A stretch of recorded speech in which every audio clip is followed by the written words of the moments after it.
भक्तगण एवं मेरी देवी स्वरूपा माताएं और बहनें, जैसा कि आप सभी को विदित है कि हम यहाँ पर सप्त शक्ति कार्यक्रम मनाने के लिए एकत्रित हुए हैं।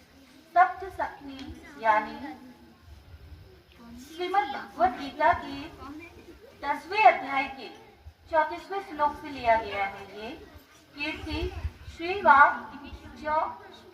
श्री वाक् च नारिणा स्मृति मेधा धृति क्षमा, अर्थात नारी में ये 7 गुणों को जागृत करने की आवश्यकता है।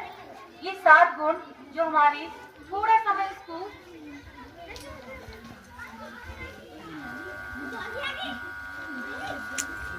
उनके बच्चों में भी इसका प्रभाव पड़ता है। नेक्स्ट है हमारा श्री यानी लक्ष्मी, धन संपत्ति अन्य केवल समुद्र है, उसकी वाणी कैसी होनी चाहिए। इसके बाद आता है हमारा स्मृति, जो हम प्लानिंग करते हैं कि उसको उसकी स्मृति में ये रहना चाहिए स्मृति।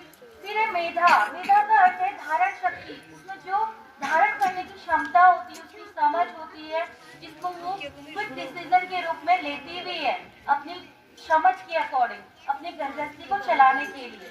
फिर आता है धृति, अर्थात धैर्य और सहनशीलता, उसको सहनशील होना चाहिए, एकदम आतुर नहीं होना चाहिए। कभी कोई कुछ कह देता है तो उसको सहनशील बनना बहुत जरूरी है। इसके बाद आता है हमारा सबसे श्रेष्ठ गुण होता है हम नारियों में क्षमा का। हमसे कोई कुछ कह देता है, फिर हम उसको कुछ देर तक तो याद रखते हैं और फिर उसके बाद हम भूल जाते हैं।